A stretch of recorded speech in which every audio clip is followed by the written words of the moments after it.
27 से आपका कई बार इंटरव्यू में भी क्वेश्चन बना है और मेंस में समस्यात्मक क्वेश्चन बनता है। जो समस्यात्मक क्वेश्चन मेंस में बनता है धारा 27 से वह आपका डायरेक्ट नहीं बनता, वह चोरी के अपराध को जोड़कर बनता है। यानी कि धारा 378 में जो एलिगेशन या 16 उदाहरण दिए गए हैं उसी में 2-3 उदाहरण ऐसे हैं जो धारा 27 से कवर होते हैं। और आपका इसके बाद आपराधिक न्यास यानी कि क्रिमिनल ब्रीच ऑफ ट्रस्ट से भी आपका समस्या बनती है। थोड़ा सतर्क रहना है। पहले धारा 27 देखिए और तब आपका 3-4 उदाहरण और कौन सा क्वेश्चन कहाँ बना है इस पर वह भी देखना है। इसकी धारा पहले पोजीशन देखिए, उसके बाद धारा 27 जो दिया जाएगा कब्जा या आधिपत्य या इंग्लिश में पोजीशन कहा जाता है। कब्जा आपका विधिशास्त्र की सबसे कठिन संकल्पना है, अर्थात यह निर्धारित करना कि किस वस्तु पर किस व्यक्ति का कब्जा है, ये सबसे कठिन काम होता है। याद रखिए, सबसे कठिन काम है। सेवनी महोदय ने कब्जे के 2 तत्व बताए हैं, अर्थात अगर 2 बातें मिलती हैं तो हम कहेंगे उस वस्तु पर उस व्यक्ति का कब्जा है। पहला आपका कार्पस और दूसरा एनिमस। कार्पस का मतलब कि भौतिक नियंत्रण, जैसे कि ये पेन है, यह मेरे हाथ में है तो यह मेरे क्या है, फिजिकल कंट्रोल में, भौतिक नियंत्रण में। और दूसरा एनिमस। एनिमस मतलब धारणाशय। धारणाशय का मतलब धारण करने की मानसिक इच्छा, अर्थात मेरा मानसिक इच्छा है कि यह पेन मेरे हाथ में रहे। यानी कि भौतिक नियंत्रण हो गया कि पेन क्या है, हाथ में, और मानसिक नियंत्रण का मतलब ये मेरा इरादा है यह पेन मेरे क्या रहे, हाथ में। तब हम कहेंगे इस पेन पर कब्जा मेरा। लेकिन कभी काल क्या होता है कि दोनों तत्व न मिलकर एक ही तत्व मिलते हैं, तब भी कब्जा माना जाता है। जैसे कि आप लोग अपना रूम में ताला लगा कर आए हैं तो भौतिक नियंत्रण में आपका रूम नहीं है, लेकिन मानसिक इच्छा है कि हमारा रूम पर कब्जा किसका है, हमारा। बच्चा का उदाहरण दिया जाता है छोटा। अगर कोई छोटा बच्चा है और वह टॉफी लिया है, वो शारीरिक शक्ति तो नहीं है कि कोई टॉफी छीने तो विरोध करे, लेकिन मानसिक इच्छा है। जैसे ही टॉफी छीनेंगे लगेगा रोने और पूरा प्रयास करेगा। उसकी भी मानसिक इच्छा है कि हम टॉफी पर अपना कब्जा रखें। इसीलिए कब्जे की कई कानून रक्षा करता है। कब्जा 2 प्रकार का होता है, एक दूरवर्ती और एक निकटवर्ती। यही इंटरव्यू में आपका पूछा गया था। तो धारा 27 में कब्जा को 2 हम भाग में बांटते हैं। एक निकटवर्ती कब्जा, निकटवर्ती, और दूसरा क्या है, दूरवर्ती। इसको लीगल भाषा में देखिए। निकटवर्ती को जो कहा जाता है, लीगल भाषा में जो कहा जाता है अव्यवहित। अव्यवहित या आपका पास में, याद रखिएगा, या आपका इमीडिएट, इंग्लिश में इमीडिएट। और दूरवर्ती को आपका जो कहा जाता है व्यवहित। व्यवहित या आपका दूरवर्ती, या जो दूर, ये पास में ना होगा कि क्या हो, दूर। अब ये जो इंटरव्यू में क्वेश्चन बना था यूपीएपी और जेएनए की धारा, पहले मैं दोनों समझिए तब तो उसके बाद पूछा जाए। पहले तो समझाने का कर्तव्य है, उसके बाद तो पूछने का। देखिए, अगर कब्जा निकटवर्ती है, निकटवर्ती मैंने हिंदी में याद रखिएगा, निकटवर्ती नहीं देगा कंपटीशन में। कंपटीशन में हिंदी में क्या लिखेगा? अव्यवहित। अव्यवहित इंग्लिश वर्जन में इमीडिएट। इमीडिएट मैंने तात्कालिक। तात्कालिक यानी कि पास। तो बताइए ये इस पेन, यह पेन मेरे हाथ में है, तो इस पर हमारा कब्जा कैसा है? आपका अव्यवहित है कि दूरवर्ती? यानी कि जिस व्यक्ति के पास संपत्ति है उसका कब्जा अव्यवहित कब्जा माना जाता है। यानी कि कब्जाधारी ही संपत्ति को रखे रहता है। यानी कि जैसे ये पेन है, ये मेरे हाथ में है, तो इस पर मेरा कब्जा क्या है? निकटवर्ती है। लेकिन शुद्ध हिंदी में अव्यवहित है या पास है। दूसरा आप एक उदाहरण देखिए दूरवर्ती का या व्यवहित का या आपका मीडिएट का। एक और शब्द इसको कहा जाता है भाई मध्यवर्ती। एक बार आपका पूछा गया मध्यवर्ती कब्जा। मध्यवर्ती कब्जे में ध्यान से समझिए, धारा 27 इसी पर है। कब्जा किसी और के पास होता है लेकिन कब्जा किसी और का माना जाता है। यानी कि वास्तव में सामान किसी और के पास रहेगा लेकिन कानून उस सामान पर कब्जा किसी और का मानेगा, तो इसी को व्यवहित कब्जा, दूरवर्ती कब्जा या मध्यवर्ती कब्जा कहा जाता है। और मध्यवर्ती कब्जे का एक उदाहरण देखिए। अच्छा, कि एक मालिक है अपने नौकर को 100 रुपया देकर मार्केट भेजता है कि जाकर मार्केट से सब्जी लाओ। नौकर सब्जी ले लेता है। तो बताइए तात्कालिक कब्जा किसके पास है? नौकर। लेकिन नौकर किसके लिए कब्जा रखा है? मालिक। तो मालिक का कब्जा कैसा हुआ? तात्कालिक की दूरवर्ती? दूरवर्ती को हम क्या कहेंगे? व्यवहित। क्या कहेंगे? फिर एक बात समझिए, इसको फिर मैं बता रहा हूँ। किसी दूसरे के माध्यम से प्राप्त कब्जे को कौन सा कब्जा कहते हैं? ये यूपी जे में भी आ चुका है, नहीं? तो कौन सा कब्जा कहते हैं? व्यवहित। तो नौकर के माध्यम से कौन कब्जा माने रखता है? मालिक। तो मालिक का कब्जा कैसा हो गया? व्यवहित। अब अगला धारा 27 किस कब्जे के बारे में है? इंटरव्यू का क्वेश्चन है। अव्यवहित कब्जा कि व्यवहित कब्जा? तो आप बताइएगा व्यवहित। यानी कि आपका मीडिएट। मीडिएट का मतलब ये हुआ व्यवहित या मध्यवर्ती। अब आइए धारा 27 में है क्या? इतना पंचौरा के बाद भाई धारा 27 भी तो जानिए।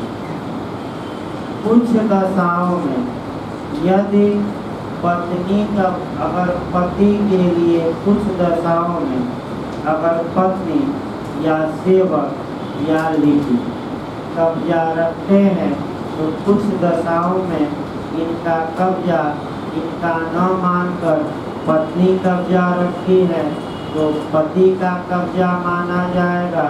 सेवक या लिपिक कब्जा रखा है तो स्वामी या प्रमुख का कब्जा माना जाएगा, लिपिक या सेवक का नहीं। इसका मतलब ये हुआ कि वास्तव में वस्तु पत्नी के पास है लेकिन कब्जा किसका माना जा रहा है? पति का। यानी कि पति पत्नी के माध्यम से किसी संपत्ति पर क्या बनाए हुए हैं? सब। तो ऐसी दशा में आपका कई अपराध ऐसे हैं जो कब्जे के विरुद्ध अपराध है, वहाँ ये बहुत काम करेगी ये धारा है। और आपका डिसाइड यहाँ से ये होगा कि किसके कब्जे से बाहर गई वस्तु। फिर याद रखिए भाई। तो बताइए एक लाइन फिर एक बार बताइए, धारा 27 कौन सा कब्जा को मान्यता देती है? अव्यवहित की व्यवहित? मीडिएट। मीडिएट में बताइए खुद ही कब्जा माने खुद ही वस्तु आपके पास है कि दूसरे के माध्यम से कब्जा? सबसे अच्छा उदाहरण कौन है? अवगत। तो 2 उदाहरण अटैक करिए और आप अपराध कराइएगा। पहले 2 उदाहरण में 4 उदाहरण देखना रहता है कि 4 उदाहरण मैं बता रहा हूँ 2 धाराओं का। निश्चित रूप से आपका यहाँ से क्वेश्चन बनता है फ्री में और में। चारों उदाहरण अच्छे से जानिए और आप देखिए। ए एक मालिक है और बी सेवक, और ए अपने सेवक को एक प्लेट देता है। प्लेट रेक के लिए देता है, एक रेक के लिए व्यस्त करता है। देखिए 2-3 उदाहरण बना लें। दूसरा उदाहरण, एक मालिक है, बी नौकर है या सेवक है, और बी को प्लेट आपका व्यस्त करता है। तीसरा उदाहरण हम जो पढ़ाएंगे, एक पति है, अपना कोट दिया है, बी यानी कि उसकी पत्नी है, पत्नी को, और पत्नी इस कोट को भिखारी को दे देती है या जाल को दे देती है या किसी को दे देती है। अब यही आपका समस्या थोड़ा गंभीर है और अच्छे से दिमाग लगाइए। आईपीसी में समस्या 50% और 50% प्रावधान। देखिए आपका पहली समस्या देखिए। एक मालिक है और एक प्लेट को अपने सेवक को देख रेख के लिए न्यस्त करता है। तो धारा 27 अप्लाई करनी पड़ेगी। अब सतर्क ये रहना है, शब्द पकड़े रहिए। अगर शब्द ये रहे कि मालिक ने सेवक को प्लेट देख रेख के लिए न्यस्त की है, इसका मतलब ये हुआ धारा 27 के अनुसार कि वास्तव में उस प्लेट पर कब्जा सेवक का है, लेकिन सेवक के माध्यम से उस प्लेट पर कब्जा कौन बनाया हुआ है? मालिक। फिर एक बार याद रखिए, यानी कि मालिक ने कब्जा छोड़ा नहीं है, बल्कि सेवक के माध्यम से उस प्लेट पर कब्जा किसका है? मालिक का। लेकिन ये कब? जब शब्द क्या रहे? एक शब्द पकड़ना है, देख रेख। और ऐसी दशा में यदि सेवक उस प्लेट को लेकर भाग जाता है तो ये माना जाएगा कि वह मालिक के कब्जे से प्लेट निकाल कर भागा है, क्योंकि कानून किसका कब्जा मानता है? सेवक का, नहीं किसका? मालिक। बताइए इस उदाहरण में वास्तव में कब्जा किसके पास था? सेवक। कानून मानता किसके पास है? मालिक। तो कौन सा कब्जा हो गया? व्यवहित। व्यवहित कब्जा को किस धारा में प्रश्रय दिया गया है? कृषि में 27। तो 27 कौन सा कब्जा है? व्यवहित। यही याद करिए। मैं अगला उदाहरण देखिए, दूसरा। ये तो चोरी करवा दिया। ई का सेवक बी है और ई एक प्लेट अपने सेवक बी को आपका न्यस्त करता है। एक शब्द हमने मिस किया है, कौन सा? हाँ, यही मिस कर दीजिए।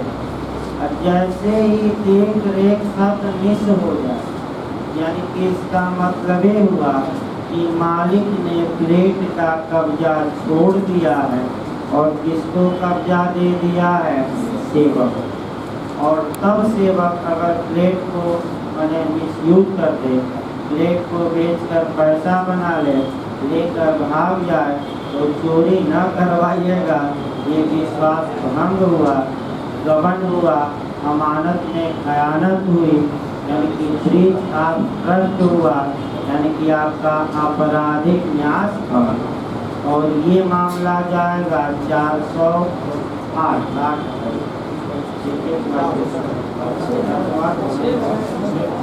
नहीं, सेवक का बता देना भाई, सेवक को अटैक करना है भाई, हमें और कोई नहीं।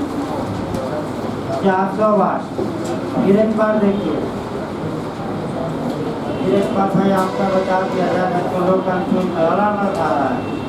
अगर पहले उदाहरण में सेवक लेकर भागता है तो ऐसी दशा में जो आपका आईपीसी की दंड वाली धारा लगेगी वह 381,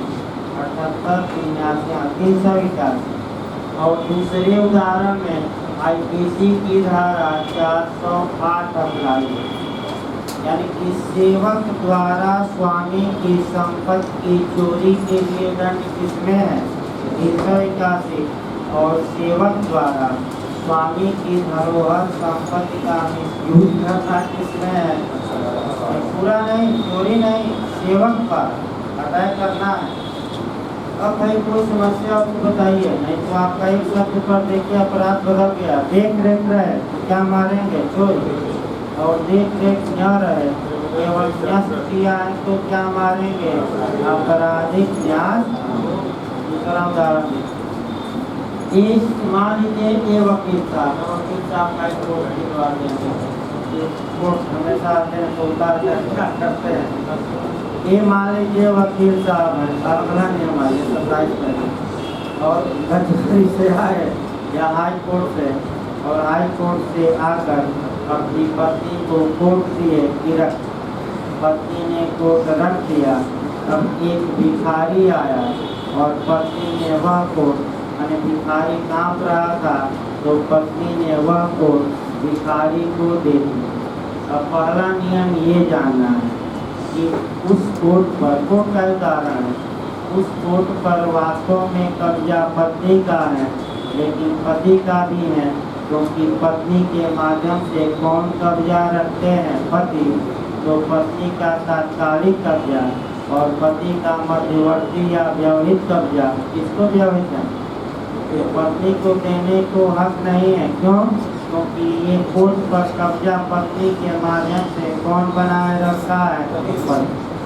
तो अगर पत्नी, अब यही आपका दो राय जानना है, अगर भिखारी को इस बात का नॉलेज है कि ये कोर्ट इनके पति का है और इनको भीख में देने का हक नहीं, फिर भी भीख में ले लेता है, तो भिखारी चोरी के लिए, कोर्ट की चोरी के लिए दंडित हो, याद रखिए।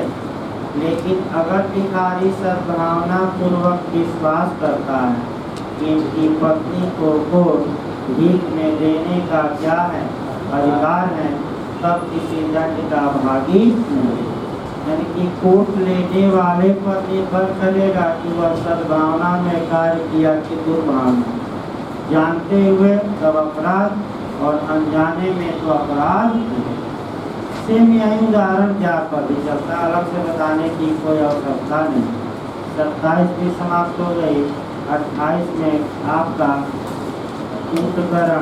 कूटकरण यानी कि नकली चीज़ें बनाना, जैसे कि नकली फीस की रसीद बना लेना, नकली आई कार्ड बना लेना, नकली हाई स्कूल का सर्टिफिकेट बना लेना, नकली LLB का बना लेना।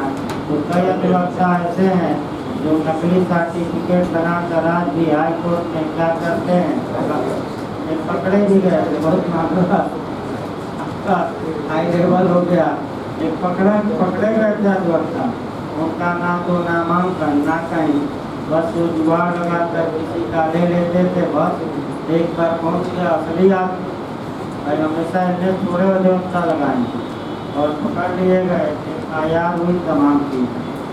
या आपका नकल, नोट का नकल करिए। हाँ, एक बात और याद रखिए, कूटकरण में नकली जो चीज़ें बनाई जाती हैं वो असली के हूबहू होना आवश्यक है। देखिए कहावत भी कही जाती है, चिराग नकल करिए, कहीं ना कहीं एक पॉइंट में नकल क्या हो जाती है, रुक जाती है। जैसे नकली नोट लोग बना रहे हैं, असली और नकली को मिलाया जाए तो कम से कम मान के चलिए एक ऐसा पॉइंट मिलेगा जहाँ कि आपको क्या मिल जाएगा, अगर कोई अंतर रहेगा ही नहीं तो कैसे नकली पकड़ में आएगा, ये समस्या है। तो कूटकरण की परिभाषा की धारा में एक लाइन रखा, 29 से भी क्वेश्चन बनता है। आपका डॉक्यूमेंट या दस्तावेज की परिभाषा 29 से क्वेश्चन एक बनता है। देखिए आपका जब भी दस्तावेज की परिभाषा या डॉक्यूमेंट की परिभाषा पढ़िए, आपको कम से कम एविडेंस की धारा 3 देखनी पड़ेगी, यानी कि आईपीसी की धारा। जब 29 पढ़िएगा तो साक्ष्य अधिनियम की कौन सी धारा पढ़िएगा, कम से कम 3 में आपका डॉक्यूमेंट परिभाषित। ये एक बार कोरिलेट कर लीजिए। कोरिलेट ये करना है कि आपका दस्तावेज की परिभाषा साक्ष्य अधिनियम की धारा में दी गई है 3 में, और आईपीसी में कहाँ दी गई है 29। रट कर जाएगा कि धारा में दोनों परिभाषाएं लगभग समान हैं, उदाहरण भी लगभग समान है। तो आपका पहले दस्तावेज के बारे में 2 मिनट जानिए, तब हम परिभाषा बताते हैं और 4-5 उदाहरण, क्योंकि उदाहरण ही ज़्यादा पूछे जा रहे हैं। क्योंकि दस्तावेज जो होता है वह आपका 2 प्रकार का होता है, एक पब्लिक डॉक्यूमेंट और दूसरा प्राइवेट डॉक्यूमेंट, यानी कि एक सार्वजनिक दस्तावेज या लोक दस्तावेज और दूसरा व्यक्तिगत दस्तावेज। दस्तावेजी साक्ष्य भी 2 प्रकार का होता है, एविडेंस में आगे पढ़ाया जाएगा। एक प्राइमरी एविडेंस और दूसरा सेकेंडरी, यानी कि एक प्राथमिक साक्ष्य और दूसरा कौन दूसरा। बिहार आयोग ने बना रखा था इस पर, अगर मूल कापी नहीं है और उसकी फोटो स्टेट कापी लगाते हैं तो द्वितीयक साक्ष्य माना जाएगा। आपका अलग बात है, जब भी आयोग चेंज करेगा कुछ अंतर, लेकिन द्वितीयक साक्ष्य नहीं। जितने भी आपका मैंने प्रतियाँ निकलेंगी वह क्या मानी जाएंगी, द्वितीयक साक्ष्य। अब ये है कि उसमें आपका थोड़ा ध्यान है, आयोग भी अपना देखिए सतर्क रहता है। आयोग सबको देगा 2 शब्द छोड़ देगा, और लड़के जाएंगे विवाद करने तो कहेगा कि देखिए जो ये द्वितीयक कहाँ है, तो उसका नियम देखिए क्या है। अगर यांत्रिक प्रक्रिया से प्रति निकली और यांत्रिक प्रक्रिया में कोई समस्या नहीं तो वह प्रति द्वितीयक मानी जाए। लेकिन अगर यांत्रिक प्रक्रिया से भिन्न है पर मिलान करना पड़ेगा, और यही बिहार में एक शब्द जो है मिलान का छोड़ दिया है, तो अगर आयोग चाहे तो जिद पर अगर अड़ जाए तो अपना क्वेश्चन क्या कर सकता है, सही निकाल सकता है। क्योंकि एक जो शब्द है वह आपका आंसर में मिस किया, इसमें कोई शक नहीं। तो आप लोग भी भाई पढ़ रहे हैं, तो हम आगे एग्जाम देंगे कैसे वर्तमान समय में नए मॉडल में एक शब्दों का महत्व है कानून में, वो मैं लगातार बता रहा हूँ। और आपका भी कर्तव्य है कि लगातार पकड़िए पॉइंट, नहीं तो भाई कंपटीशन करना मुश्किल है। एक शब्दों पर ध्यान देना है, और बिहार आयोग ने बता दिया जीएसटीओ में कि जो शब्द पर ध्यान नहीं देगा वह निश्चित रूप से गलत कर जाएगा। भाई 99% बातें सेम दिख रही हैं, 1% उसमें हल्का सा एक शब्द क्या है करेगा तो कर सकेगा, दे देगा, जिससे 4 ने बनाया। तो लगातार बता रहे सब कुछ चले क्या आगे भाई। अब दस्तावेज 2 प्रकार के होते हैं, दस्तावेजी साक्ष्य भी 2 प्रकार। दस्तावेजी साक्ष्य को डेट एविडेंस कहा जाता है, लिखित साक्ष्य कहा जाता है, लेकिन वह तो साक्ष्य अधिनियम में जाएगा। हमें मुख्य रूप से डॉक्यूमेंट की क्या देखनी है, परिभाषा। देखिए आपका किसी विषय को, किसी सब्जेक्ट को, किसी पदार्थ पर, किसी चीज पर क्या किया गया है, या तो अंकों द्वारा या किसके द्वारा, शब्दों द्वारा या आपका चिन्हों द्वारा, या इनमें से एक द्वारा या 2 द्वारा या तीनों द्वारा अब वर्णित किया गया है। और वर्णित करने का इरादा यह है कि भविष्य में जब मौका आएगा तो हम इसे लिखावट के रूप में, अभिलेखन के रूप में यानी कि इस रूप में लिखावट का मतलब हुआ अभिलेखन, रिकॉर्ड के रूप में। हम इस रूप में अभिलेखन के रूप में क्या करेंगे, अभिलेखन के रूप में हम क्या करेंगे, इसी को डॉक्यूमेंट कहा जाएगा। फिर एक बार देखिए आपका,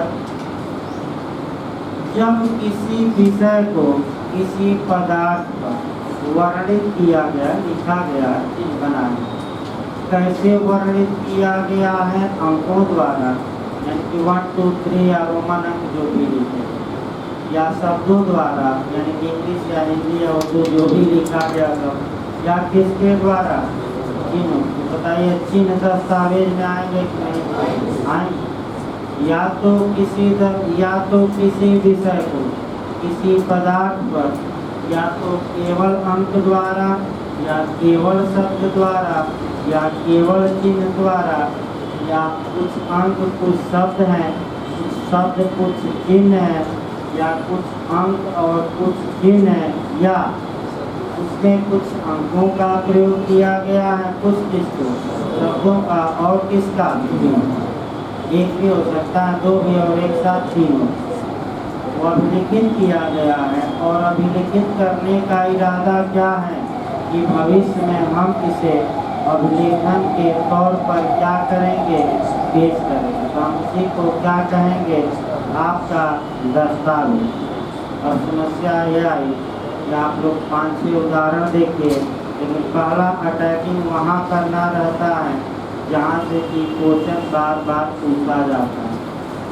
एक बेस्ट महोदय है और वहीं उदाहरण ज़्यादा दिए हैं। कौन महोदय भाई? बेस्ट महोदय। याद रखिएगा, इनका पूछा जा चुका है 2-3 बार रिपीट। वेस्ट महोदय देखिए क्या कहते हैं, एक दूधिया है और उसे गिनती नहीं आती, तो जितनी दूध की मात्राएं वह डेली दे रहा है।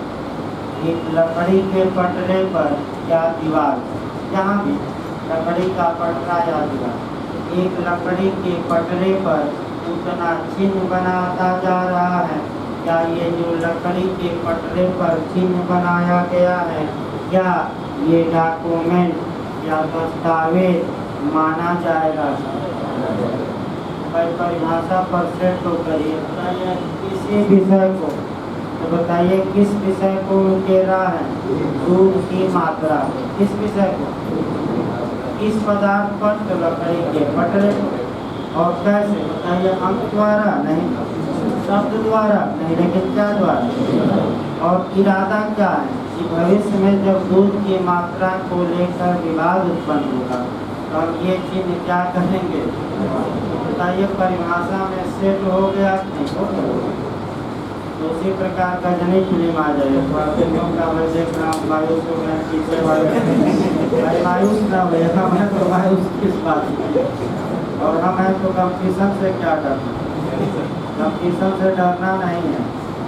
जब मैं फिर बताऊँ, जब आ जाती है वैकेंसी, अभी तो थोड़ा दूर है, तब आगे फार्म देखिएगा, तब वैकेंसी में आपका इतना पढ़ाया जाता है, कितना दिमाग है किसके पास। याद रखियो, मैं एक दिन में पढ़ाया गया 3 घंटा संविधान, 15 क्वेश्चन आए। तब इस समय है आराम से पढ़ने का, और जब थोड़ा वैकेंसी आ जाती है तो एक पीरियड थोड़ा क्या किया जाता है। पर जो लोग देना चाहते हैं अगली बार, अभी से तैयारी रखें, क्योंकि तो उसमें थोड़ा जल्दीबाजी में रिस्क रहता है। आपका 85-90% तो आएगा, लेकिन 100 नहीं आएगा। इस समय जो पढ़ रहे हैं 95-96% आएगा। फिर एक बार देखिए भाई, गजनी फिल्म का उदाहरण देखिए आपका, तब और सटीक रहेगा। भाई कह सकते हैं कि जो हीरो था वह अपने शरीर पर अभियुक्तों का नाम लिखा, तो क्या वह जो नाम लिखा था वह डॉक्यूमेंट माना जाएगा कि नहीं। तो परिभाषा पर सेट करिए, किसी विषय को अभियुक्तों के नाम को किसी पदार्थ पर शरीर पर, अंक नहीं लिखा, ये नहीं लिखा, लेकिन क्या लिखा सब। और इरादा क्या है कि भविष्य में जब हम ठीक होंगे तो देखकर स्मृति क्या करेंगे, ताजा, कोई रिफ्रेश कर लेंगे। तो तुरंत एविडेंस की धारा जोड़ लेनी है। एविडेंस में इसमें कौन सी धारा मेमोरी रिफ्रेश या स्मृति ताज़ा करवाती है? तो 159 रटे रहे कौन सी धारा? ये भी दस्तावेज। अब आइए आसान आसान उदाहरण। आपका मान लीजिए कार्टून आप बना दिए, बताइए व्हाट्सएप पर कार्टून बनाए लिख कर दे दिए, दस्तावेज माना जाएगा कि नहीं माना जाएगा? आपका सोशल मीडिया पर चीज बनाकर भेज दिए, माना जाएगा कि नहीं? दीवार पर आपका सन लिखा रहता है, समाज पर, लोहे के स्तर पर, पत्थर पर, सोने पर, चांदी पर और लाख में शरीर पर देख दिया जाए, इसको क्यों छोड़ा जाए? आजकल भाई शौक भी है, लोग अपना आपका टैटू बनवा रहे हैं और टैटू बनवाए पूरा भाई कमाल लोग बनवा रहे हैं। उदाहरण के रूप में ये नहीं कि भाई किसी को बुरा लगे, उदाहरण बताया जा रहा है, किसी की न्याय नहीं की जा रहा है, सबको अधिकार है बनवाने का। तो टैटू बनवा रहे हैं लोग, ये क्या ये जो टैटू है क्या दस्तावेज माना जाएगा? और क्या इससे पहचान हो सकती है कि नहीं? हो सकती है निश्चित तौर पे।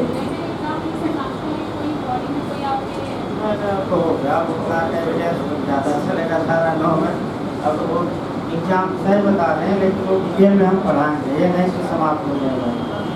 देखिए आगे भाई आपका 29 के बाद आपका धारा 29 के इलेक्ट्रॉनिक अभिलेख या इलेक्ट्रॉनिक रिकॉर्ड, ये एमपी में पूछा गया था, थोड़ा सतर्क रहना है। आपका थोड़ा एमपी में अंदर जाकर पूछा हो सकता है प्री में कि इलेक्ट्रॉनिक अभिलेख आपका जो किसमें परिभाषित है, तो 29A में, इसमें कोई दिक्कत नहीं। अब इसको थोड़ा डिटेल में बता देते हैं। और जहाँ अंदर जाकर प्री में क्वेश्चन बनाया था, इसको अंडरलाइन कर लीजिएगा, बेयर मैं बता रहा हूँ, लेकिन इसके बारे सामान्य बातें देखिए। जो इलेक्ट्रॉनिक रिकॉर्ड होते हैं वह आपका चाहे CRPC हो, चाहे IPC हो, चाहे एविडेंस हो, इन तीनों में आपका जोड़े कब गए पहली बार? तो सन 2000। कब जोड़े? ये पहला नहीं। तो UPFO ने क्वेश्चन ये बनाया, देखिए क्वेश्चन का मान UPFO का ही कि सूचना प्रौद्योगिकी अधिनियम के तहत किन किन कानूनों में संशोधन दिया था आपका IPC, CRPC, फिर दे दिया एविडेंस, उपर्युक्त सभी। इसमें किया गया उपर्युक्त सभी, ये याद है। सूचना प्रौद्योगिकी अधिनियम आपका जो संशोधन हुआ, ये पिछली बार APO में आया कि कब से लागू हुआ, तो डेट याद करना पड़ेगा, सन 2000, 17 अक्टूबर सन 2000। कब से लागू हुआ? यानी कि सन 2000 का संशोधन कब से लागू हुआ? भाई गलत ना हो, कब से लागू हुआ? 17 अक्टूबर सन 2000। इसके बाद आपका पूछा गया अगला क्वेश्चन कि आपका ये जो धारा 29(1) है, इलेक्ट्रॉनिक अभिलेख का मतलब क्या होगा? तो बस एक लाइन, जो मतलब IT एक्ट में यानी कि इंफॉर्मेशन टेक्नोलॉजी एक्ट में हिंदी में सूचना प्रौद्योगिकी अधिनियम सन 2000 में जो परिभाषा इलेक्ट्रॉनिक अभिलेख की दी गई है, वही परिभाषा यहाँ काम करेगी। इतना तक तो सही था, लेकिन MP ने एक बार जाकर अंदर बना दिया और वह खंड बना दिया, जो देखिए बैरक में तो भाई हमें भी याद नहीं आ रहा। ITX की धारा कौन है?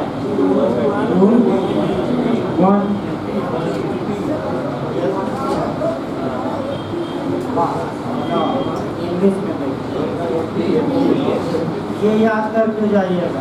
अगर चाहते हैं कि भाई एक भी क्वेश्चन गलत ना हो कि इलेक्ट्रॉनिक अभिलेख की परिभाषा कहाँ दी गई है, तो सूचना प्रौद्योगिकी अधिनियम की धारा 2 की उपधारा 1 के 3 खंड किसमें ठीक, टमाटर वाला ठीक।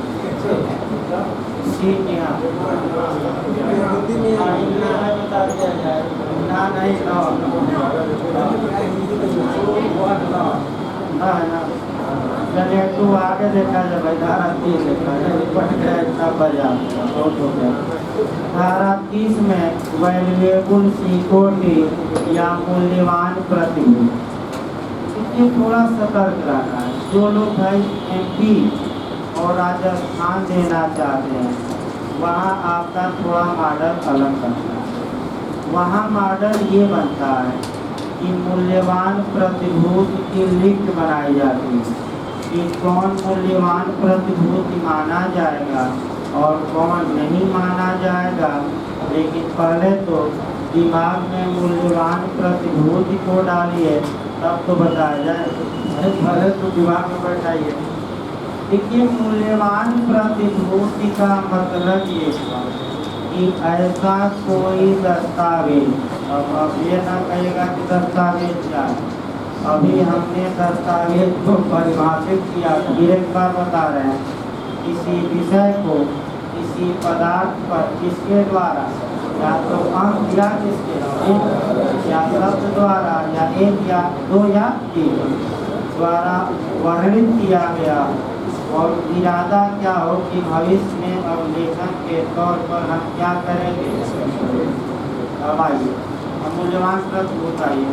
ऐसा कोई दस्तावेज जिसके द्वारा कोई अधिकार दिया जाए, कम किया जाए, अधिकार छोड़ा जाए, अधिकार आपका ट्रांसफर किया जाए, या जो धन के रूप में क्या हो सकता है, परिवर्तन। बताइए, आपका चेक वाले बताइए, चेक मूल्यवान प्रतिभूति है कि नहीं है? क्यों है? क्योंकि इस चेक को क्या कर सकते हैं, धन के रूप में परिवर्तित। वचन पत्र है कि नहीं है? और आपका क्या हो गया, ड्राफ्ट हो गया, वचन पत्र। एक और उदाहरण देखा जाए भैया, तो आपका आसान उदाहरण। AB को धमकी दिया और कहा कि इस दस्तावेज पर तुम अंगूठा लगाओ या साइन करो, और इसके द्वारा तुम अपनी बाइक या अपना मकान हमें क्या करते हो, बेचते। तो बताइए, वह दस्तावेज अब मूल्यवान प्रतिभूति हुआ नहीं हुआ? क्योंकि उस दस्तावेज द्वारा अधिकार क्या किया गया, दूसरे को ट्रांसफर किया। अब जबरदस्ती किया गया वो अलग बात है कि कानून में उसका उपाय है। यानी कि कुल मिलाकर एक लाइन देखें कि ऐसा कोई दस्तावेज जिसके द्वारा किसी को अधिकार निर्बंधित हो, अधिकार विस्तृत हो, अधिकार मिल जाए, अधिकार अंतरित हो जाए, अधिकार छिन जाए, या अधिकार सीमित हो जाए, एक सीमा लग जाए, या ऐसा कोई दस्तावेज जिससे क्या हो जाए, धन मिल जाए, तो उसी दस्तावेज को हम क्या कहते हैं, मूल्यवान प्रतिभूति। अगला क्वेश्चन, मूल्यवान प्रतिभूति में चल संपत्ति आएगी कि अचल की दोनों। मान लीजिए अंगूठा लगा लिया, पूरा मकान ही ले लिया, वचन, और अंगूठा लगा लिया, बाइक ही ले लिया, तो क्या चल, ये भी पूछा जाता है। मूल्यवान प्रतिभूति में कौन आएगी संपत्ति, चल की अचल की दोनों। कई जगह आएगा ये, शासन से लेकर तमाम जगह, और दहेज कानून में भी है मूल्यवान प्रतिभूति। अगला देखिए, धारा 31।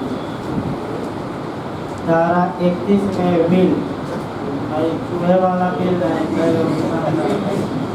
बिल का मतलब आपका इच्छा पत्र।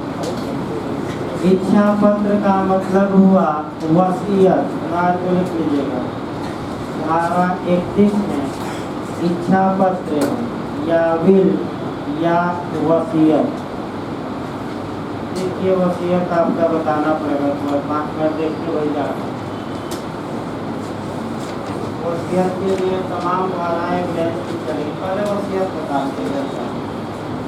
वसीयत एक ऐसा दस्तावेज होता है जिसके द्वारा कोई व्यक्ति अपनी अंतिम इच्छा व्यक्त करता है और वह अंतिम इच्छा किस बारे में, संपत्ति के बारे में कि उसके मरने के बाद संपत्ति का व्यय कैसे किया जाए। देखिए ये एक व्यक्ति है और आपका यह जिंदा है और ये सोच रहा है कि हम एक ही इच्छा है कि हमारे मरने के बाद संपत्ति किसको मिले, भी को मिले। तो या तो जीवित रहते हुए क्या करते, ट्रांसफर कर क्या करते। आप कहानी भी सुने होंगे भाई, तमाम कहानियाँ भी हैं औरतों पर भी। आपका एक बता दें, एक मिनट, एक कह सकते हैं कि बुढ़िया थी और आपका उसके पास संपत्ति, उसका भतीजा था और आपका संपत्ति के लालच में खूब घी मलाई कुआ खिलाता था। और जैसे ही बुढ़िया ने संपत्ति विक्रय कर दी या उसके विक्रय कर दी से, तो ये कहानी है, दूसरे दिन से भाव बदल गया और घी का सूखी रोटी भी मिलना क्या हो गया, मुश्किल। ये आजकल का समाज ही है भाई। ये कहानी प्रेमचंद ने लिखा, तमाम लोगों ने पढ़ सकते हैं। यानी कि व्यक्ति का कब आपका विचार बदल जाए कोई भरोसा नहीं। ज़्यादा लोग लालची हैं, इसमें भी कोई शक नहीं है। ये मिल जाए प्रॉपर्टी तो हम क्या करेंगे, माता पिता को त्याग देंगे, या ये कहाँ इनको कौन खिलाएगा। इसलिए माता पिता भी चालाक हो गए कि कुछ न कुछ मुड़िया क्या की है, कुछ न कुछ धन रखेगा, गाँव का मतलब छुपा ताकि अगर विवाद हो तो क्या हो, हम अपना सतर्क रहते हैं। इसीलिए डायरेक्ट लिखते नहीं है जीवन में, हाँ वसीयत लिख देंगे। अगर बुढ़िया वसीयत लिखती तो बुढ़िया का धन तभी मिलता भतीजे को जब बुढ़िया क्या होती, मर जाती। और अगर परेशान करते तो वसीयत क्या करिए, मरने से पहले कभी बदल दी, वसीयत बदल दीजिए भाई। मुस्लिम दिन में तो और कड़ा नियम है। पैगम्बर साहब खुद कहते हैं कि जब तक कि कोई व्यक्ति अपनी संपत्ति का निस्तारण न कर ले तब तक उसे चैन नहीं आती, नींद नहीं आती। अतः मरने के पहले वह क्या करे, वसीयत लिख दे ताकि भावी विवादों को क्या किया जाए, समाप्त। इसलिए भी लिखा। वर्तमान में ज़्यादा लोग जो लिखते हैं व्यवहारिक लाइन, वह किसी को संपत्ति से बाहर करने के लिए लिखते हैं। जैसे कि मान लीजिए उदाहरण लाए, एक व्यक्ति है, इसके 3 पुत्र हैं, बी, सी तथा डी, और बी 2 मूड वाला है, ठीक है, नशे में चूर रहता है, और अच्छे कौन है, सी। और ये एक ही व्यक्तिगत मकान है। देखिए बाप दादा की रहेगी तब तो भले 2 मूड वाला हो पाएगा, किसकी है, एक का स्वयं का मकान है।